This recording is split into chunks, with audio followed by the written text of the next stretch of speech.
இந்த பையனின் பெயர் பரம். உலகில் உள்ள அனைவரும் செயலிகள் மற்றும் இணையத்தை நம்பும் இடத்தில் இதுவும் ஒன்று.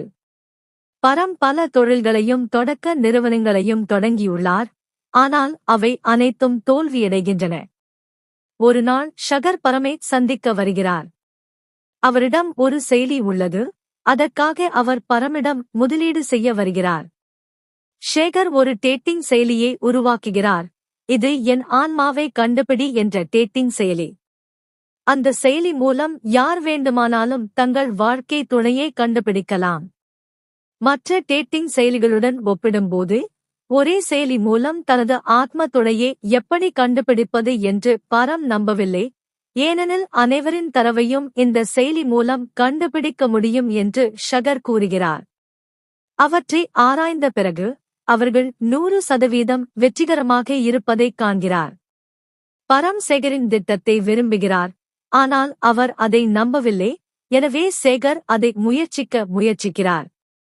பரம் அந்த செயலியில் தனது ஐடியை உருவாக்குகிறார். காலையில் பரம் ஒரு பெரிய தொழிலதிபரான தனது தந்தை பர்மீத்தை சந்திக்கச் செல்கிறார். பரமின் அலுவலகத்தை விற்க பர்மீத் முடிவு செய்கிறார். பரம் தனது தொழிலை கட்டி எழுப்ப பல கோடிகளை இழந்தார். எனவே பரமின் அலுவலகத்தை விற்க பர்மீத் கேட்கிறார். அதற்கு பரம் ஒப்புக்கொள்ளவில்லை. பரம் இந்த முறைதான் வெற்றி பெறுவேன் என்று பர்மீத்திடம் பற்றி கூறுகிறார். ஆனால் பர்மீத் அதை நம்பவில்லை. பரம் தனது பற்றி பர்மீத்திடம் கூறுகிறார். பர்மீத் நம்பும் ரூபாய் 5 கோடி தொழிலில் முதலீடு செய்ய அவர் கேட்கிறார். பரம் தனது ஆத்ம துணையை கண்டுபிடிப்பதாக கூறுகிறார். இருவரும் 1 மாதத்திற்கு சவால் விடுகிறார்கள். பரம் வெற்றி பெற்றால் அவர் பர்மீத் ஆப்பில் முதலீடு செய்வார். பரமுக்கு ஒரு பாலியல் நண்பர் இருக்கிறார். அவர் ஒவ்வொரு நாளும் பரமின் ஆத்ம துணையை தேடுகிறார். அவர் பரமின் ஆத்ம துணையை கண்டுபிடிக்கிறார். அவர்களின் ஆத்ம துணையும் 100% பொருந்துகிறது. அவரது பெயர் சுந்தரி. சுந்தரி கேரளாவில் வசிக்கிறார். சுந்தரிக்கு எந்த சமூக கணக்கும் இல்லை. ஆனால் அவர்களுக்கு சுந்தரியின் முகவரி கிடைக்கிறது.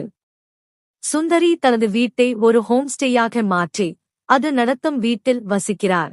பரமும் ஜக்கியும் சுந்தரியை சந்திக்கச் செல்கிறார்கள். அவர் கரேலாவுக்கு வருகிறார். மொபைலில் நெட்வொர்க் இல்லாத ஒரு கிராமத்தில் சுந்தரி வசிக்கிறார். அவர் அனைவரின் அறையிலும் சுந்தரியின் முகவரியை கேட்கிறார். முகவரியை சொன்ன பிறகு சுந்தரியிடமிருந்து விலகி இருக்குமாறு எச்சரிக்கிறார். இருவரும் அங்கு வருகிறார்கள். அங்கு சுந்தரியை பார்க்கிறார்கள். அவர் குழந்தைகளுக்கு கிளாசிக்கல் நடனம் கற்றுக் கொடுக்கிறார். அவளை பார்த்ததும் பரம் முதல் பார்வையிலேயே காதல் கொள்கிறார். சுந்தரி அவர்களை பார்த்து அவர்களை தாக்குகிறார். ஆனால் அவர் தனது வீட்டை வாங்க விரும்பிய மற்றொரு நபரை தாக்குகிறார். சுந்தரி பரமிடம் அவரை பற்றி கேட்கிறார். பரம் இங்கே முன்பதிவு செய்திருந்தார். ஆனால் இந்த சுந்தரிக்கு 2 நாட்களுக்கு முன்பு புயல் காரணமாக கிராமத்தில் நெட்வொர்க் இல்லை என்பது தெரியாது. பரம் ஹோட்டலில் உள்ள அனைத்து அறைகளையும் முன்பதிவு செய்கிறார். பரம் சுந்தரியுடன் ஊர் சுற்ற முயற்சிக்கிறான். பரம் அவளிடம் உலகம் முழுவதும் சுற்றுப்பயணம் செய்து அவளைப் பற்றி ஒரு ஆவணப்படம் எழுதுவேன் என்று சொல்கிறான். ஆனால் இது சுந்தரிக்கு ஒரு பொருட்டல்ல. சுந்தரிக்கு ஒரு தங்கை இருக்கிறாள். அம்மா அவளுக்கு அறையை காட்டுகிறாள். சுந்தரியிடம் பேச பரம் ஒரு சாக்குப்போக்கைக் கண்டுபிடிக்கிறான். சில நேரங்களில் நெட்வொர்க் பிரச்சனை இருக்கும். சில நேரங்களில் கவலையாக இருக்கும். சுந்தரி அவனை ஒரு தென்னை மரத்தில் ஏறி அதை இணையத்திற்கு பயன்படுத்தச் சொல்கிறாள். பரம் சுந்தரியை தனக்கு வழிகாட்டியாக கேட்கிறாள். சுந்தரி மறுக்கிறாள். மறுநாள் பரம் ஜாகிங் செல்கிறாள். அவன் அதைச் செய்கிறான். ஆனால் கிராம மக்கள் அவனை தடுக்கிறார்கள். நாயக் என்ற ஒருவர் அங்கு வந்து, இங்கு ஷார்ட்ஸ் அணிந்து வெளியே செல்ல முடியாது. அவர் வேட்டி அணிந்திருப்பதாகச் சொல்கிறார். பரம் சுந்தரியை பற்றி அறிய விரும்புகிறார். ஆனால் சுந்தரிக்கு எந்த சமூக ஊடக கணக்கும் இல்லை. அதனால் அவன் அவளை பின்தொடர்கிறான். பின்னர் சுந்தரியின் விருப்பமான பாடலை பற்றி அவனுக்கு தெரிய வருகிறது. இரவு முழுவதும் அதை பயிற்சி செய்கிறான். காலையில் பரம் பஞ்சாபி காலை உணவைச் சமைத்து சுந்தரியின் விருப்பமான பாடலை பாடுகிறான். அதனால்தான் இருவரும் அந்த பாடலை பாடத் தொடங்குகிறார்கள். ஆனால் பரமுக்கு அது யாருடைய பாடல் என்று தெரியவில்லை. அது ரஜினிகாந்த் சாரின் பாடல் என்று அவன் சொல்கிறான். சுந்தரியைப் போலவே அவள் அவன் மீது கோபமடைந்து ஒரு பெரிய சொற்பொழிவு ஆற்றிவிட்டுச் செல்கிறாள். பரம் அவனிடம் மன்னிப்பு கேட்டு அவர்களின் கலாச்சாரத்தைப் பற்றிச் சொல்லச் சொல்கிறான். இதற்காக சுந்தரி பரமை நாயக்கரிடம் அழைத்துச் செல்கிறார். அவருக்கு கலாச்சாரத்தை கற்பிக்க நாயக் பரமுக்கு ஒரு மர ஆயுதத்தை கொடுக்கிறார். ஆனால் பரம் உண்மையான ஆயுதத்தை எப்படி பயன்படுத்துவது என்று அறிந்திருக்கிறார். எனவே நாயக் பரமை தனது ஆளுடன் சண்டையிட வைக்கிறார். பரம் முதலில் தோற்கத் தொடங்குகிறார். ஆனால் பின்னர் அவர் வெற்றி பெறுகிறார். பரம் காயமடைந்தார். அதில் சுந்தரி அவருக்கு உதவுகிறார். இருவரும் ஒன்றாக பேசுகிறார்கள். காலையில் சுந்தரி தனது மோதிரத்தை தேடுகிறாள். அது அவரது தாயார் கடைசியாக வைத்திருந்தது. நேற்று சுந்தரி அந்த மோதிரத்தை ஆற்றின் அருகே வைத்திருந்ததை பரம் நினைவு கூர்ந்தார். அதனால் அவர் அதை அங்கே தேடி கண்டுபிடித்தார். அவள் மோதிரத்தை பெறுகிறாள். பரம் சுந்தரியிடம் மோதிரத்தை கொடுக்கிறார். பரமை கிராமத்திற்கு அழைத்துச் செல்ல சுந்தரி ஒப்புக்கொள்கிறார். பரமும் சுந்தரியும் தேவாலயத்திற்குச் செல்கிறார்கள். அங்கு பரம் சுந்தரியுடன் காதல் செய்ய முயற்சிக்கிறார். சுந்தரியிடம் அவள் வெளிப்படையாக பேச வேண்டும் என்று அவர் விரும்புவதாகச் சொல்கிறார். சுந்தரி ஒரு ஹோட்டல் நடத்த விரும்பவில்லை என்று அவரிடம் கூறுகிறாள். அவள் ஒரு கிளாசிக்கல் நடனக் கலைஞராக விரும்புகிறாள். கடவுள் அவள் விரும்பியதைச் செய்யச் சொல்கிறாள் என்று பரம் அவளிடம் கூறுகிறாள். பின்னர் பரம் சுந்தரி நடனம் கற்றுக்கொள்ளச் சொல்கிறாள். சுந்தரி கிளாசிக்கல் முறையில் நடனமாடுகிறாள்.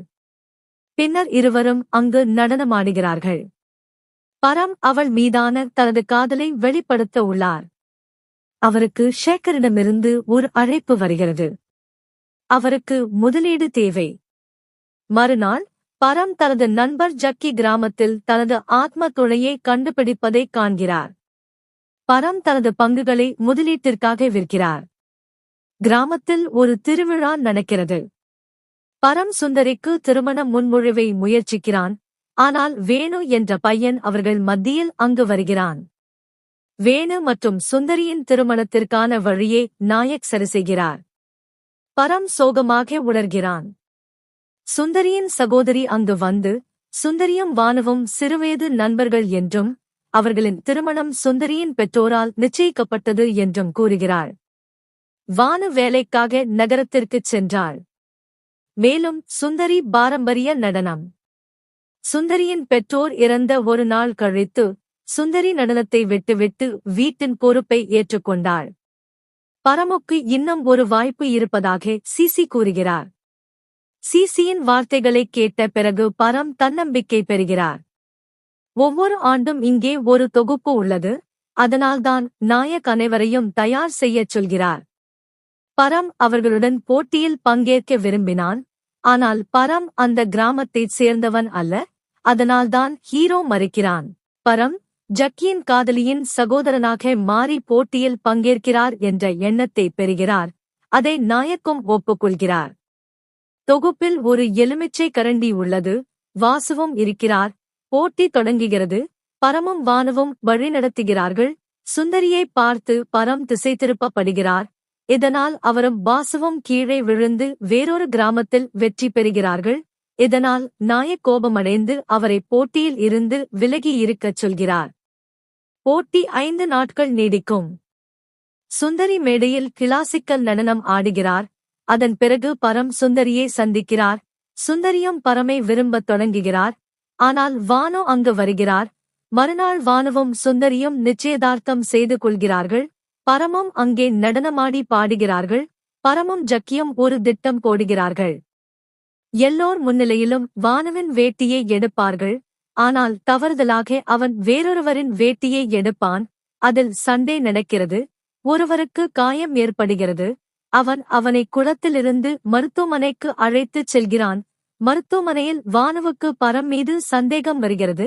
நாயக் அங்கு வந்து பரமை கடைசி போட்டியில் பங்கேற்கச் சொல்கிறான். அவனால் ஒருவருக்கு காயம் ஏற்படுகிறது. கடைசி போட்டி படகில் உள்ளது. இங்கே சுந்தரி பரமுக்கும் பானுவுக்கும் இடையில் யாரைத் தேர்ந்தெடுப்பது என்று குழப்பத்தில் இருக்கிறாள்.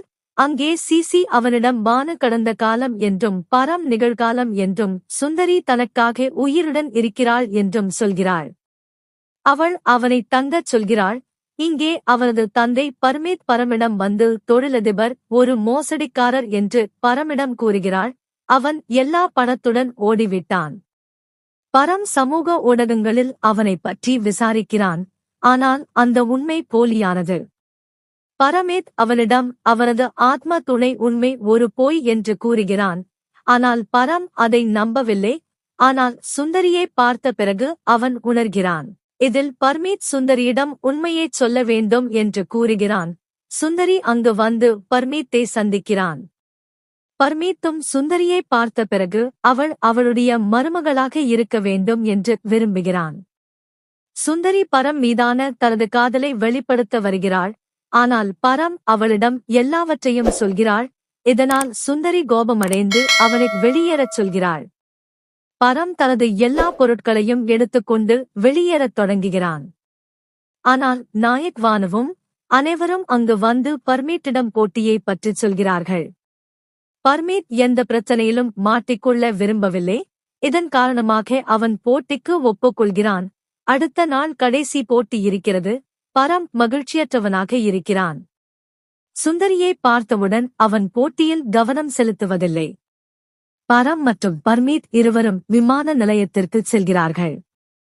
ஆனால் ஜக்கி அவர்களுடன் வரவில்லை. அவன் இங்கேயே இருக்க விரும்புகிறான். அவன் தன் ஆத்ம துணையை கண்டுபிடித்து விட்டான். அவளை விட்டு பிரிய விரும்பவில்லை. விமான நிலையத்தில் பர்மீத் சுந்தரியை விட்டு வெளியேறியதன் மூலம்தான் தவறு செய்கிறேன் என்று கூறுகிறான். சுந்தரியை காதலித்தது அவனது இதயத்தால்தான், காரணமாக அல்ல என்று கூறுகிறான். அவள் இதயத்தைக் கேட்கச் சொல்கிறான். அதைக் கேட்ட பிறகு பரம் திருமணத்திற்கு திரும்புகிறான். இங்கே சுந்தரி பரம் சுந்தரியின் மீது கோபப்படுகிறாள். அவன் ஒரு தென்னை மரத்தில் ஏறி ஒரு பேச்சு நடத்துகிறான். அதிலிருந்து மன்னிப்பு கேட்கிறான். பரம் இன்று முதல் முறையாக எந்த ஆப் அல்லது டேட்டா காரணமாகவும் தன் இதயத்தில் சிந்திக்கவில்லை என்று சுந்தரியிடம் கூறுகிறான். சுந்தரியும் பரமை நேசிக்கிறான். ஆனால் பரம் அவளுடைய இதயத்தை உடைத்துவிட்டான். நாயக் அங்கு வருகிறார். அவன் பரமை நேசிக்கவில்லை. சுந்தரி ஒன்று. அதனால்தான் அவனைத் தாக்கி பரமை பிடிக்கிறான். அவனது தந்தை பர்மீத்தும் அங்கே இருக்கிறார். ஜாகி பரமுக்கு உதவுகிறார். பரம் சுந்தரியை வீட்டில் தேடுகிறான். ஆனால் நாயக்கரும் அவனது ஆட்களும் அவனை துரத்துகிறார்கள். பரம் எப்படியோ சுந்தரியை சந்திக்கிறான். சுந்தரி இன்று திருமணம் செய்து கொள்கிறாள். பரமுக்கு எதுவும் நடக்கக்கூடாது என்று அவள் விரும்பவில்லை. அதனால்தான் அவள் அவனை திரும்பிச் செல்லச் சொல்கிறாள். ஆனால் பரம் சுந்தரியை தன்னுடன் அழைத்துச் செல்லச் சொல்கிறான். அவன் அவளை தன் மனைவியாக்க விரும்புகிறான். ஆனால் வானு அங்கு வருகிறான். பரம்தான் அவனுடைய சகோதரர் என்று சொல்கிறான். ஆனால் சுந்தரி அவனுடைய மைத்துனியாக முடியாது. ஆனால் கீழே இருந்து வந்தவர்கள் அவர்களைத் தாக்கி பரமை பிடிக்கிறார்கள். வானுதான் சுந்தரியை நேசிப்பதாக கூறுகிறான். ஆனால் தரி பரமை நேசித்து அவனை சமாதானப்படுத்துகிறாள். பரம் அங்கிருந்து ஓடிவிடுகிறாள். ஆனால் மக்கள் அவன் பின்னால் ஓடுகிறார்கள். அவர்கள் பரமை கொல்லச் செல்கிறார்கள். அவர்கள் இரத்த தாகம் கொண்டுள்ளனர். ஆனால் வெளியேற வழி இல்லை. அவர் அமைதியாக இருக்க முயற்சிக்கிறார். ஆனால் யாரும் அவரைக் கேட்கவில்லை. அதனால்தான் அவர் குளத்தில் குதிக்கிறார். சுந்தரி ஒரு கப்பலுடன் வந்து பரமை தன்னுடன் அழைத்துச் செல்கிறார். கிராம மக்கள் அனைவரும் பர்மீத் நாயக் வானு அவர்களைப் பார்க்கிறார். சுந்தரி பரமிடம் கப்பலில் ஏதாவது குறும்பு செய்தீர்களா என்று கேட்கிறார். பரம் குறும்பு எதுவும் செய்வதில்லை. அதனால்தான் சுந்தரி எல்லோர் முன்னிலையிலும் பரமை முத்தமிடுகிறாள். எல்லோரும் அவர்களை பார்க்கத் தொடங்குகிறார்கள். பர்மீத் ஜக்கி சிசி இந்த வீடியோ உங்களுக்கு பிடிச்சிருந்தா சந்தோஷமா இருக்கு. லைக் பண்ணி சப்ஸ்கிரைப் பண்ணுங்க.